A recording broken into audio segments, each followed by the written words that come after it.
మన ప్రభువైన యేసుక్రీస్తు నామంలో మీ అందరికీ నా హృదయపూర్వకమైన వందనాలు. దేవుడి దినమంతా మీకు తోడై ఉండి మిమ్మల్ని ఆశీర్వదించి దీవించి కాపాడునుగాక. పరిశుద్ధ గ్రంథముల నుండి నిర్గమాకాండం 19వ అధ్యాయం 5వ వాక్యాన్ని నేను చదువుతూ ఉన్నాను. మీ పరిశుద్ధ గ్రంథమైన బైబిల్ తెరిచి చూడండి. కాగా మీరు నా మాటను శ్రద్ధగా విని నా నిబంధనను అనుసరించి నడిచిన ఎడల మీరు సమస్త దేశ జనులలో నాకు స్వకీయ సంపాద్యమగుదురు. దేవుని పేరు పెట్టబడిన ప్రజలతో దేవాతి దేవుడు ఒక శ్రేష్టమైన మాట చెప్తున్నారు. అంటే ఐగుప్తు దేశములో నుండి విడుదల పొందిన తరువాత వారు వెళ్తున్న ఆ మార్గాలలో దేవుడు వారికి ఒక నియమం, ఒక నిబంధన, ఒక కట్టడ వారితో చెప్తున్నారు. నా పేరు పెట్టబడిన నా జనులారా, మీరు నా మాట శ్రద్ధగా వింటే, దేవుడు వారితో చెప్తున్న మాట అండి, మీరు నా మాట శ్రద్ధగా వినాలి.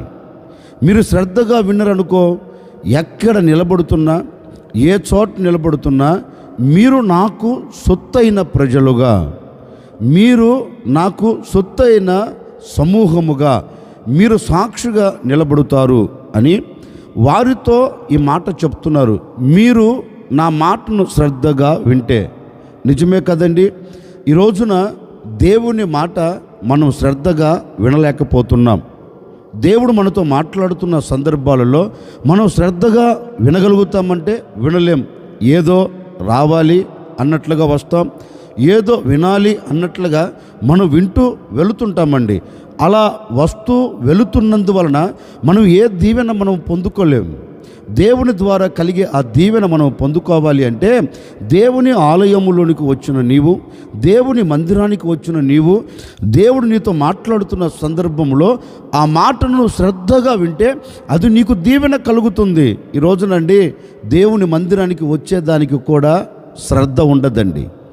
ఏదో 10 గంటలకు ఆరాధన అంటే మనమేదో 11 గంటలకు, 10:30కి, 11:30కు, లేకపోతే ఇక కొందరు మహానుభావులు ఉంటారండి, చివర ముగింపు టైంలో వచ్చి నెత్తిమీన చేయి పెట్టించుకుని వెళతారు. ఎందుకంటే ఏదో ఆదివారం కదా, వెళ్ళాలి గనుక వెళ్ళాలి, ఏదో ప్రార్థన చేయించుకోవాలి కనుక ప్రార్థన చేయించుకోవాలి అన్న ఆనవాయితీగా వస్తారండి. ఇలాంటి వ్యక్తులకు దేవుని యొద్ద నుండి వచ్చే దీవెన కలగదండి. ఎందుకంటే దేవుని మందిరంలోనికి వచ్చి దేవుని మాటలు వినేదానికి శ్రద్ధ లేని వారు గనుక దేవుని యొద్ద ఒక్క దీవెన కూడా కలగదు. అందుకే ప్రజలతో దేవాతి దేవుడు అంటారు, నా ప్రజలారా, మీరు ఇక మీదట నా మాట శ్రద్ధగా మీరు వింటే మీరు నా యొద్ద నుండి వచ్చే ప్రతి దీవెన మీరు పొందుకోగలుగుతారు అని దేవుడు వారితో చెప్పాడండి. ఈ ఉదయకాల సమయంలో ఒక సేవకుడిగా నేను కూడా మీతో చెప్పాలనుకున్న మాట ఏంటంటే, ఒకవేళ ఇప్పటి వరకు దేవుని మాట నువ్వు శ్రద్ధగా వినలేకపోయావేమో, దేవుని మాట శ్రద్ధగా వినకపోయినందువలన ఒక్క దీవెన కూడా నువ్వు పొందుకోలేకపోయావేమో, ఈరోజు ఒక నిర్ణయం తీసుకొని, అయ్యా నీ మాటను నేను శ్రద్ధగా వింటాను, నీ మాటకు నేను సమ్మతించి నీ మాటకు నేను లోబడుతాను, నీ ఆజ్ఞ ప్రకారం నేను నడిపించబడుతాను అని దేవుని మాటకు విధేయత కలిగి దేవుని మాటకు సమ్మతించి నీవు దేవుని మాటను శ్రద్ధగా వినగలిగితే నిశ్చయముగా దేవుని యొద్ద నుండి వచ్చే ప్రతి దీవెన నీ కుటుంబం అనుభవించేటట్లుగా దేవుడు అద్భుతమైన కార్యం జరిగించబోతూ ఉన్నాడు. అందుకే ఈ దినం నీవు తీసుకోవలసిన ఒక నిర్ణయం ఏంటంటే, నేను నా దేవుని మాట శ్రద్ధగా వింటాను. మరి ఆయన మాట మనం శ్రద్ధగా వింటే మనకేం కలుగుతుంది? ద్వితీయోపదేశకాండం 28వ అధ్యాయం 1వ వాక్యం నుండి చదువుతూ ఉన్నాను. మీ పరిశుద్ధ గ్రంథమైన బైబిల్ తెరిచి చూడండి.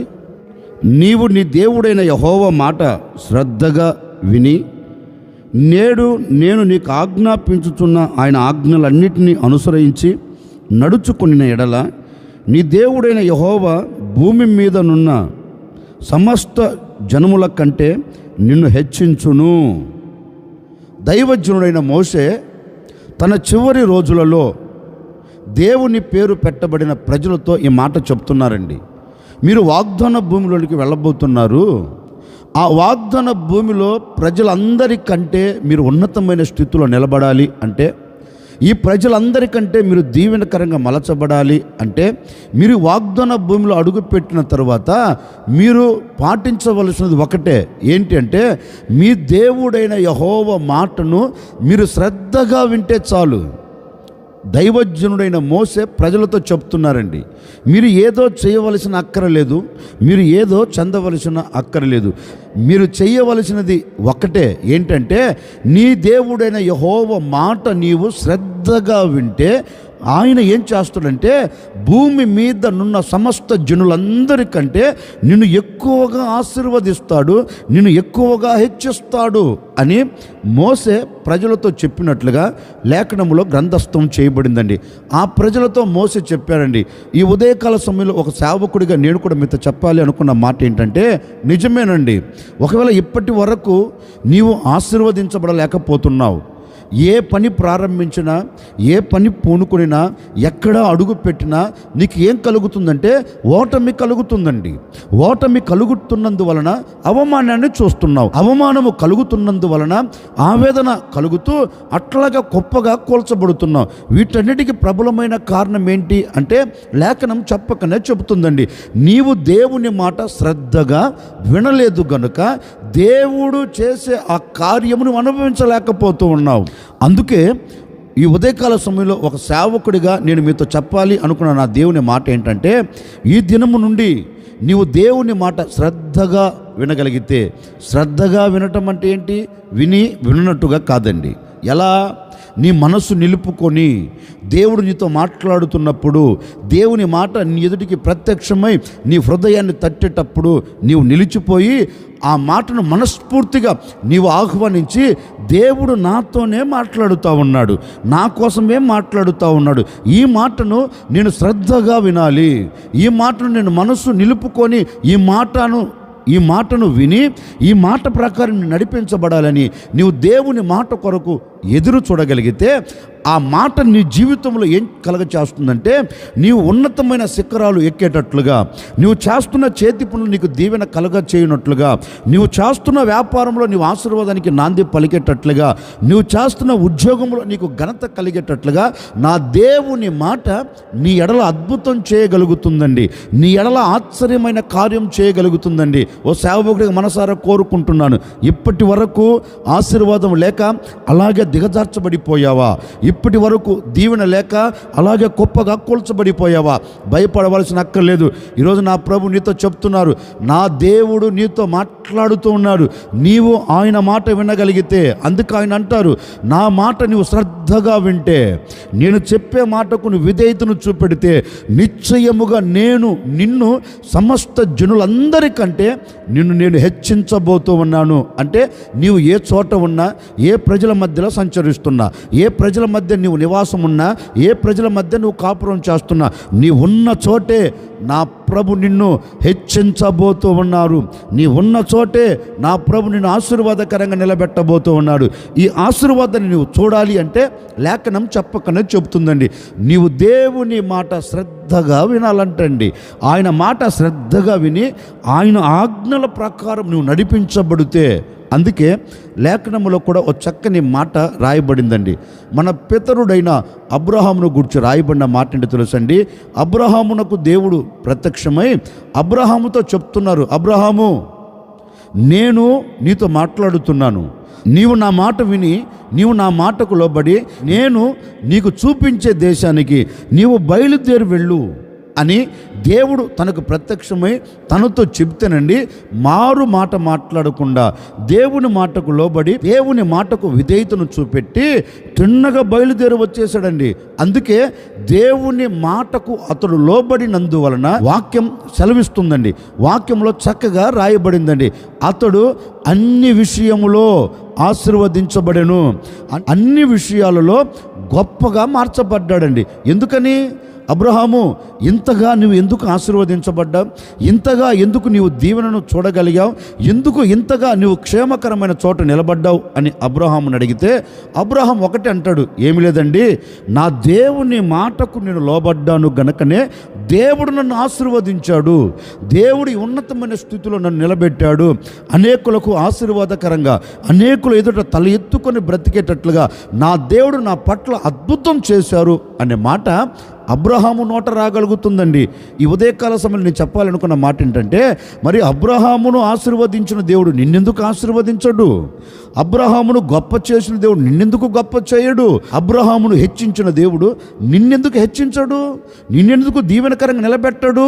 అంటే అబ్రహాము మాటకు లోబడ్డాడు, నీవు మాటకు లోబడట్లేదండి. ఈ రోజున సంఘములో దేవుడు మాట్లాడుతున్నప్పుడు సంఘములో ఉన్న నీవు దేవుని మాటకు లోబడగలుగుతున్నావా? దేవుని మాటకు కట్టుబడుతున్నావా? ఒకవేళ దేవుడు నీతో మాట్లాడుతున్నాడు అనుకోండి, ఈ రోజున మానవుడు అనుకునే మాట ఏంటంటే, ఈ రోజున ఒక విశ్వాసి అనుకున్న మాట ఏంటంటే, ఇది నా కొరకు కాదులే, ఈ మాట నా కొరకు కాదులే నా పక్కనోళ్ళకి, ఈ మాట నా కోసం కాదులే నా ఎదుటి వారికి, ఈ మాట నా కోసం కాదులే నా ఇరు ప్రక్కలు ఉన్న వారికి అని ఏం చేస్తున్నావంటే ఆ మాటను దాటుకొని వెళుతున్నావండి. ఆ మాటకు నువ్వు శిరస్సు వంచట్లేదు. దేవుడు నీతో మాట్లాడుతున్నప్పటికీ కూడా ఇది నాది కాదని వెనకంజ వేస్తున్నావు. దేవుడు నీతో మాట్లాడుతున్నప్పుడు కూడా అడుగు ముందుకు వేసి ఇది నా కొరకని నువ్వు వేగురు పడలేకపోతున్నందువలన ఎంతో నష్టం నువ్వు చూస్తూ వస్తున్నావు. ఆ నష్టము నీకు కలగకూడదని, ఆ నష్టం నీవు చూడకూడదని ఈ ఉదయకాల సమయంలో ఒక సేవకుడికి నిండు మనసుతో కోరుకుంటున్నాను. ఈ దినము నుండి నీవు దేవుని మాటకు లోబడితే, నీవు దేవుని మాటకు శ్రద్ధను చూపెట్టగలిగితే, నీవు దేవుని మాటను పట్టుకునేదానికి నీవు శ్రద్ధ నిలబెట్టగలిగితే, నిశ్చయముగా దేవుని మాటకు లోబడుతున్న నీ కుటుంబాన్ని నా దేవుడు హెచ్చించబోతూ ఉన్నాడు. నీ కుటుంబాన్ని నా దేవుడు ఆశీర్వాదకరంగా నిలబెట్టబోతూ ఉన్నాడు. నీ కుటుంబానికి దీవెన కలుగునట్లుగా నా దేవుడు ఆజ్ఞాపించబోతూ ఉన్నాడు. మనసారా కోరుకుంటున్నాను, మిమ్మల్ని ఆశీర్వదిస్తున్నానండి. ఈ దినము నుండి నా దేవుని మాట నీవు శ్రద్ధగా వినగలిగితే నిశ్చయముగా నీ చేతుల కష్టార్జితం నా దేవుడు హెచ్చించబోతూ ఉన్నాడు.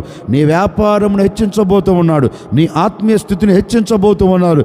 ఈ దినము నుండి నీవు ఒక ఆశీర్వాదానికి నాంది పలకబోతూ ఉన్నావు కనుక ఈ ఉదయకాల సమయంలో ఒకే ఒక నిర్ణయం అండి, అయ్యా నీ మాట నేను శ్రద్ధగా వింటాను, నీ మాటకు నేను విధేయతను చూపెడతాను అని ఒక చిన్న ప్రార్థన చేసుకోండి. ఈ దినము నుండే నా ప్రభు నీ కుటుంబం పట్ల అద్భుతమైన కార్యం జరిగించబోతూ ఉన్నాడు. నా ప్రభు నీ కుటుంబం పట్ల ఒక నవనూతనమైన కార్యం జరిగించబోతున్నాడు. నిశ్చయముగా మీ కుటుంబాలన్నిటినీ నా ప్రభు హెచ్చించునుగాక. ఆయన మాట మనం శ్రద్ధగా వింటే ఏం కలుగుతుందంటే మనము హెచ్చించబడిన స్థితిలో నిలబడగలుగుతామండి. మరొక మాట, నిర్గమకాండం 15వ అధ్యాయం 26వ వాక్యాన్ని చదువుతూ ఉన్నాను. మీ పరిశుద్ధ గ్రంథమైన బైబిల్ తెరిచి చూడండి. మీ దేవుడైన యెహోవా వాక్కును శ్రద్ధగా విని ఆయన దృష్టికి న్యాయమైనది చేసి ఆయన ఆజ్ఞలకు విధేయులై ఆయన కట్టడలన్నిటినీ అనుసరించి నడిచిన ఎడల నేను ఐగుప్తీయులకు కలుగజేసిన రోగములలో ఏదియు మీకు రానివ్వను, నిన్ను స్వస్థపరచు యెహోవాను నేనే అనెను. దేవుని పేరు పెట్టబడిన ప్రజలతో దేవాది దేవుడు ఓ శ్రేష్టమైన మాట చెప్తున్నారండి. నా ప్రజలారా, మీరు నా మాట శ్రద్ధగా మీరు వింటే, మీరు నా మాటను గైకొని నేను ఇచ్చిన ఆజ్ఞలు, నేను ఇచ్చిన కట్టడలను మీరు జాగ్రత్తగా అనుసరిస్తే నేను ఏం చేయబోతున్నాను అంటే, ఐగుప్తులకు కలిగిన ఏ రోగము మీ గుడారాలలో, మీ కుటుంబాలలో, మీ వ్యక్తిగత జీవితంలో అడుగు పెట్టకుండా నేను ఏం చేయబోతున్నానంటే మిమ్మల్ని అందరినీ స్వస్థపరచబోతూ ఉన్నాను. దేవాతి దేవుడు ఒక శ్రేష్టమైన మాట చెప్తున్నారు. మీరు శ్రద్ధగా నా మాటను మీరు గైకొంటే ఐగుప్తులకు కలిగిన ఏ రోగము కూడా మీలోనికి రానివ్వను. ఒకవేళ అడుగు పెట్టినా దాన్ని నేనేం చేయబోతున్నానంటే స్వస్థపరచబోతున్నాను. ఎప్పుడు ఆయన మనల్ని స్వస్థపరుస్తాడు అంటే లేఖనం అంటుందండి, ఆయన మాట మనం శ్రద్ధగా వింటే, ఆయన మాట మనం శ్రద్ధగా వింటే ఆయన మహిమ కలిగిన బాహువును చాపి మనల్ని స్వస్థపరుస్తాడంటండి. ఈ ఉదయకాల సమయంలో ఏ రోగముతో నీవు పడి ఉన్నావో. నిజమే కదండి. ఈ రోజున మనిషిని కృంగదీసేది, మనిషిని కన్నీళ్ళ మధ్యలోనికి తీసుకుని వెళ్ళేది, మనిషిని పతనావస్థలోనికి తీసుకుని వెళ్ళేది ఏంటంటే రోగం. అన్నీ ఉన్నా శరీరంలో ఆరోగ్యం లేదనుకోండి, ప్రశాంతత ఉండదు. చాలామంది చెప్తారు కదండి, బాబు తినేదానికి ఏమో తక్కువ లేదు, ఉండేదానికేమో తక్కువ లేదు, చేతి నిండా డబ్బు, ఒంటి నిండా బంగారం, ఇంటి నిండా జనాలు, కానీ ఒంటి నిండా మాత్రం ఏముందంటే జబ్బు ఉందయ్యా. ఈ జబ్బును చూచి వేదన పడుతున్నాను, ఈ జబ్బును చూచి నేను కృంగిపోతున్నాను మాట ప్రతి మనిషి నోట రాగలుగుతుందండి. వాక్యం అంటుంది, ఆ రోగములో నుంచి నీకు విడుదల కలగాలి అంటే, ఆ రోగములో నుంచి నీవు స్వస్థత పొందాలంటే, నేను నీతో చెప్పే మాట నీవు శ్రద్ధగా వింటే నేను నిన్ను ఏం చేయబోతున్నానంటే, నేనే నిన్ను స్వస్థపరచబోతూ ఉన్నాను. ఈ ఉదయకాల సమయంలో ఏ బలహీనత నిన్ను పట్టుకుందో, ఏ బలహీనతలో నువ్వు నిలిచిపోయావో, ఏ బలహీనతతో నీవు కృంగిపోయావో నాకు తెలియదండి. ఈ ఉదయకాల సమయంలో నా దేవుని మాట నీవు శ్రద్ధగా వినేదానికి కంకణము కట్టుకొని అడుగు ముందుకు వేసి ఈ మాటను చేత పట్టుకోగలిగితే నిశ్చయముగా నా దేవుని మహిమ కలిగిన బాహువు నీ మీదికి చాపబోతూ ఉన్నాడు. ఆయన గాయములలో ఉన్న స్వస్థత నీవు అనుభవించబోతూ ఉన్నావు. నిన్ను స్వస్థపరిచే నా దేవుడు నీతో మాట ఇస్తున్నాడు. నా మాట నీవు శ్రద్ధగా వింటే నిశ్చయముగా నేను నిన్ను స్వస్థపరుస్తాను. ఆయన మాటల్లోనే స్వస్థత ఉందండి. అందుకే పరిశుద్ధ గ్రంథంలో చక్కగా రాయబడిన మాట ఏంటంటే, ఒక అధికారి యేసుక్రీస్తు దగ్గరికి వచ్చాడు.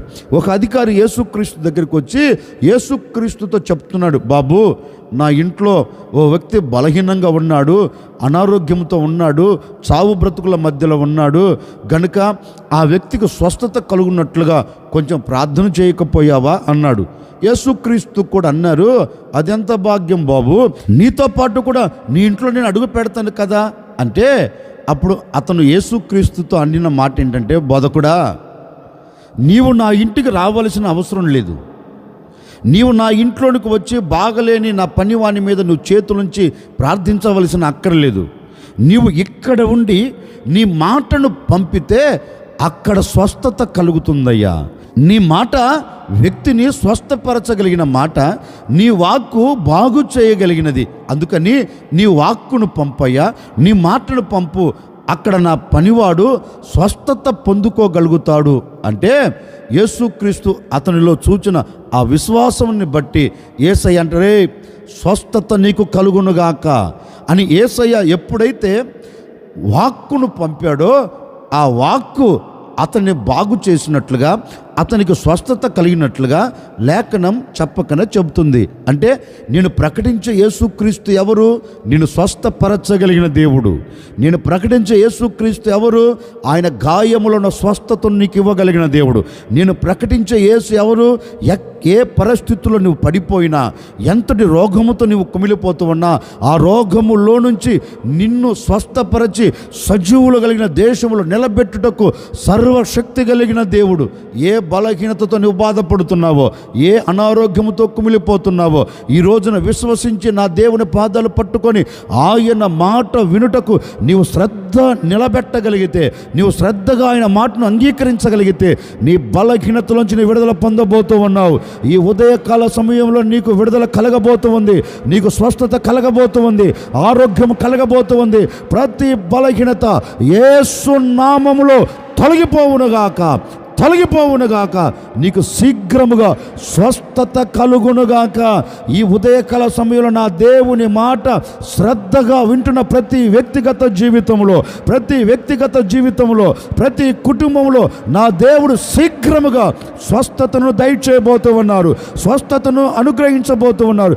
ఈ మాట నీవు వింటూ ఉండగానే, ఈ మాటను పట్టుకొని ప్రార్థిస్తూ ఉండగానే నీకు స్వస్థత కలగబోతూ ఉంది, నీకు విడుదల కలగబోతూ ఉంది. సంపూర్ణ ఆరోగ్యమును నీవు చేత పట్టుకొని ప్రభువుని స్తుతించబోతూ ఉన్నావు. ఆ స్వస్థత ఇవ్వగలిగిన నా దేవుని వాక్కు ఈ ఉదయకాల సమయంలో నేను దర్శించబోతూ ఉంది, ఈ ఉదయకాల సమయంలో నేను స్వస్థపరచబోతూ ఉంది, ఈ ఉదయకాల సమయంలోనే నేను బాగు చేయబోతుంది. నీకు స్వస్థత కలగాలి, నీవు బాగుపడాలి అంటే నీవు చేయవలసినది ఒక్కటే, ఆయన మాట నువ్వు శ్రద్ధగా వింటే చాలండి. ఆయన మాట నువ్వు శ్రద్ధగా వింటే నీకు స్వస్థత కలుగుతుంది. ఓ సేవకుడిగా నా ముగింపు మాటలుగా మనసారా కోరుకొని మిమ్మల్ని ఆశీర్వదిస్తున్నానండి. నిశ్చయముగా ఏ ఆశీర్వాదం చూడలేక పడిపోయావో ఆ చోట నా దేవుడు నిన్ను హెచ్చించునుగాక. ఆ చోట నా దేవుడు నీకు దీవెన కలగ చేయునుగాక. ఏ బలహీనతతో నువ్వు బాధపడుతున్నావో, ఏ బలహీనతమైన అనారోగ్యముతో నువ్వు గొప్పగా కోల్చబడిపోతున్నావో ఆ చోట నా దేవుడు నీ శరీరమునకు, నీ కుటుంబానికి, నీ ఆత్మీయతకు నా దేవుడు పరిపూర్ణమైన ఆరోగ్యం ఇచ్చి ఆయన సన్నిధిలో నిన్ను సాక్షిగా నిలబెట్టుకొనుగాక.